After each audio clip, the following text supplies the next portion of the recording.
আজকে আমাদের ত্রিপুরার বিধানসভার যিনি অধ্যক্ষ এবং দীর্ঘদিনের রাজনৈতিক ব্যক্তিত্ব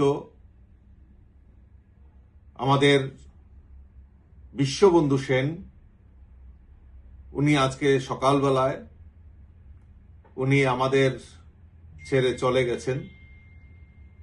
আমি উনার বিদেহী আত্মার সদ্গতি কামনা করছি এবং পরিবার পরিজনদের প্রতি আমার সমবেদনা জ্ঞাপন করছি। এটা আমাদের ত্রিপুরা রাজ্যের একটা অপূরণীয় ক্ষতি। আমি ভারতীয় জনতা পার্টির ত্রিপুরা প্রদেশ কমিটির পক্ষ থেকে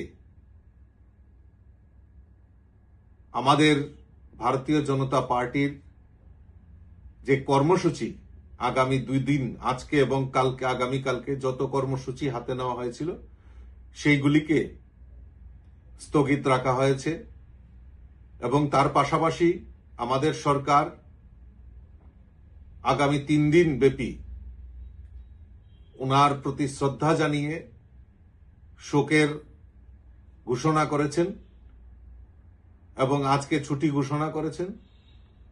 তা আমি আশা করি আমাদের ভারতীয় জনতা পার্টির সমস্ত কার্যকর্তা আগামীকালকে ওনার মরদেহ আগরতলায় এসে পৌঁছবে। আমরা পার্টির তরফ থেকে শ্রদ্ধাঞ্জলি নিবেদন করব।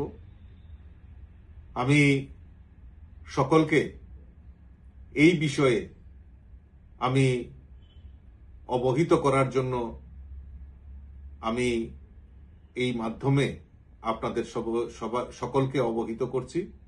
আমি আবারও আপনাদের মাধ্যমে সমস্ত রাজ্যবাসীর পক্ষ থেকে বিশ্ববন্ধু সেনের এই অকাল প্রয়াণে আমরা মর্মাহত, ওনার প্রতি শ্রদ্ধা জানাচ্ছি এবং ওনার পরিবারের প্রতি সমবেদনা জ্ঞাপন করছি।